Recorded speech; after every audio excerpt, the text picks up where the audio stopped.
All right, Greetings, man. It's been a while, but I'm back at it right here. You know what I'm saying? I've been away for a while, I've been away for a minute, man, but I really want to deal with this now. This Godzilla versus Kong. I really want to deal with it. You know what I mean? So let's get straight into it right here. So I recently saw the movie Godzilla vs Kong. You know what I mean? So obviously I got it on the YouTube thing with it. You know what I'm saying? 'Cause obviously I had a 4K. I really wanted to see a 4K. I really wanted to experience the cinema, so I got the 4K with the YouTube thing. You know what I mean? So now we want to break this down to you. So now, just start off now, the movie is really dealing with now, as it was pertaining with the Godzilla King of the Monsters, it's really dealing with, the preface really with dealing with this Hollow Earth, talking about this Hollow Earth. Now I really want to go for more into it later on, but to start things off, they're really dealing with this Hollow Earth thing. So now, now the Hollow Earth aspect was really the consciousness now coming out in the 90s. That was really the consciousness dealing with the 90s, right? And then now today they're dealing with the flat Earth. So I really want to just dig into that just a bit. I don't want to go too far with this, I just want to dig in just a bit. So now for those who got the extended cuts, and stuff, I would highly recommend it. You know what I'm saying? That's based on my other platform. I also got the extended cuts. I would highly recommend. We spoke about this for years, right? And we spoke about how basically the reason why the Hollow Earth was the consciousness of the 90s and not today. Today's a flat Earth of today, and the reason is because what's happening now is, what I've come to understand based on the flat Earth movement, right? It's dealing with the 1800s. So now what it is, they're dealing with concepts now, or the argument stems from the 1800s. But so the difference here is this, and for those who got the extended code, you already know this, we already spoke about this, is that back in the 1800s now, they were using the highest technology at the time to come to their conclusions. So they were unable to transverse Antarctica. So they considered Antarctica to be the whole entire outer ring, right? But now 100 years later, now that we can transverse Antarctica, now that we have the navigation, now that we have the technology now, you can't continue to say that anymore, right? You can't continue to say that anymore, right? You got to upgrade it. So what I come to understand really with the flat Earth, what took place, there's knowledge in there, there's consciousness in there, but what took place was that there was a level of governance involved, and what I noticed, there was almost a controlling of the narrative taking place, where we're playing both sides here. You know what I'm saying? I don't want to go too far with this. You know what I'm saying? I let you know what I'm saying. They're taking out people's platforms, and I want to keep my platform. You know what I'm saying? You know what I'm saying? So I don't want to go too far with this, but this is really what's taking place. It's playing both sides, and really what we come to understand was that there was a narrative shift, and really, you was never meant to debunk it. You see, you was never meant to debunk it. Really, what it was supposed to be this back and forth thing, this back and forth thing. You see what I'm saying? They essentially wanted to create a type of covert round Earth, a globe. That was the goal. That's really what it was all about. So again, we can have two sides. We can create one side that's really the covert of the other side, and we can have that side think they're in opposition to this side, but in reality, they're just further adding. Again, I don't want to go too far with this. You see what I'm saying? I might have to cut that part out. I don't know. I might have to review this. But anyway, that's really what it comes down. So the Hollow Earth kind of took a step back. But we're going to go further deeper into the Hollow Earth as we move forward, as we go deeper.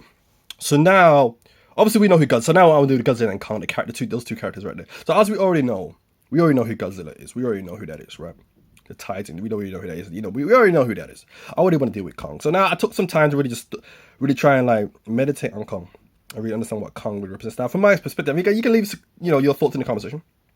And also, I would highly recommend you watch the movie first. Probably you guys probably watched it by now, but again, highly recommend that. So again, deal with Kong now. Kong, and again, you can leave your thoughts in the comment section.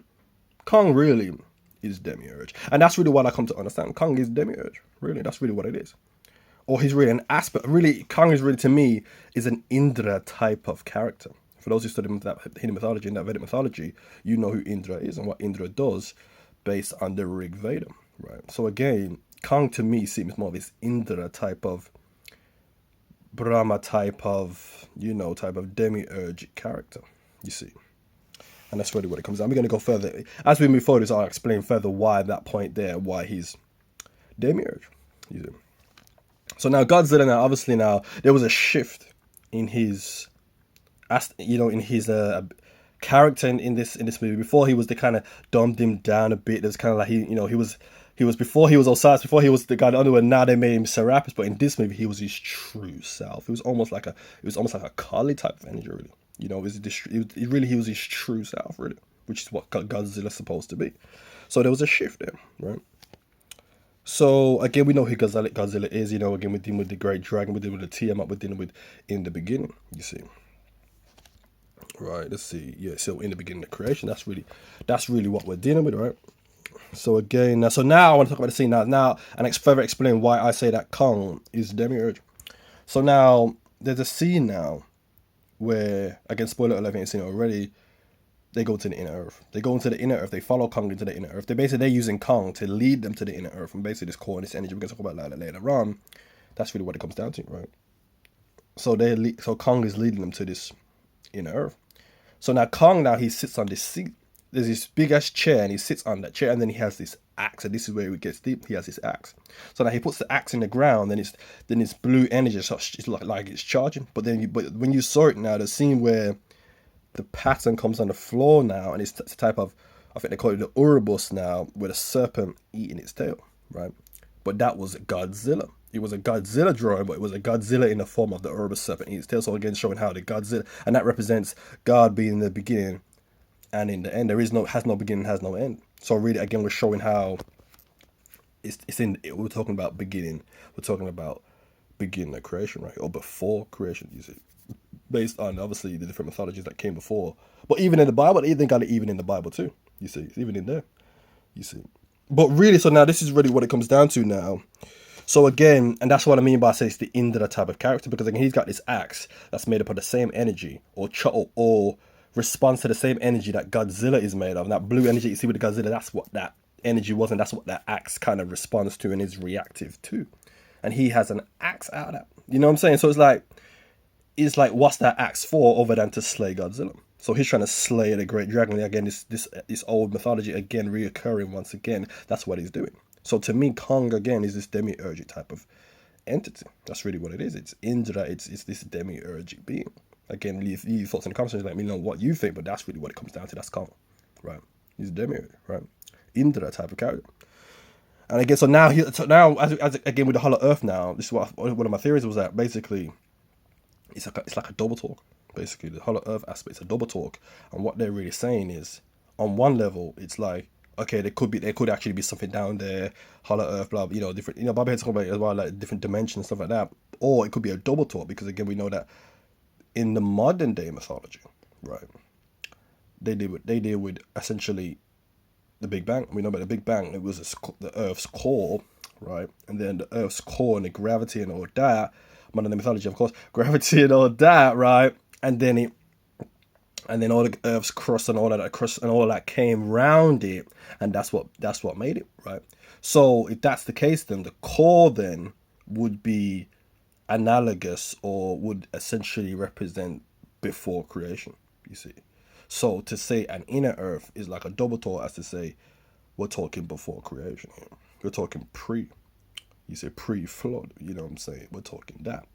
But again, that's one level you can look at it. But it is what it is, But that's one level. So what we're dealing now, we're dealing with this Rig Veda type of, for those who read the Rig Veda, again, it's just straight gods. That's all it was. It was just gods. Gods fighting over this Soma, fighting over this Soma. You see, and again, this ancient, and I got this energy source now. Again, it's gods fighting over this Soma.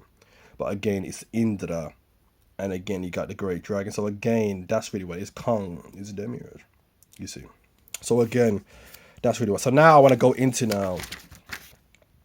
Mecha Godzilla. So now the Mecha Godzilla. So now basically what it was, again, the plot of the movie, they wanted this energy source to power Mecha Godzilla, but they wanted Mecha Godzilla, which is a robotic Godzilla, to replace Godzilla. But I want to break this down to you. Again, we don't want to tread too far with this. We're going too deep for them right now. You see. So again, they want to replace Godzilla. So now essentially the energy source. So now the energy source. Now I want to speak more about it towards the end. Basically, that's basically what's taking place right now. They're looking for the ancient energy source. Now, again, what do I mean by this?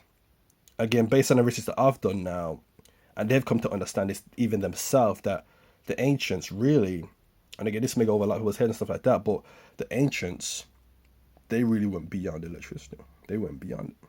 You know what I'm saying? You know what's going on right now? They're talking about electricity, this and stuff like that, and I've tapped into it, but really, I've come from my research at the pinnacle of the top, at the heights of my research that I've uncovered right now. They really went beyond it, you see.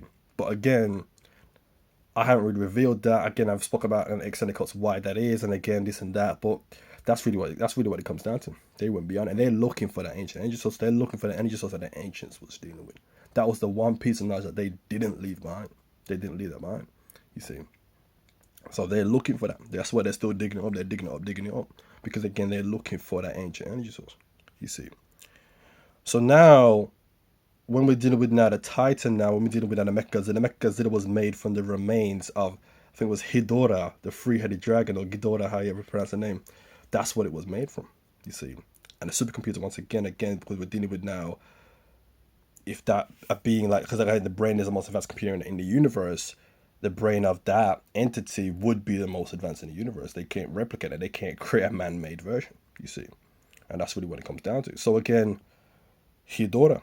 So now, what this represents now, again, basically it's man through technological advancement, through artificial intelligence, basically trying to become God, basically. That's really what it is, right?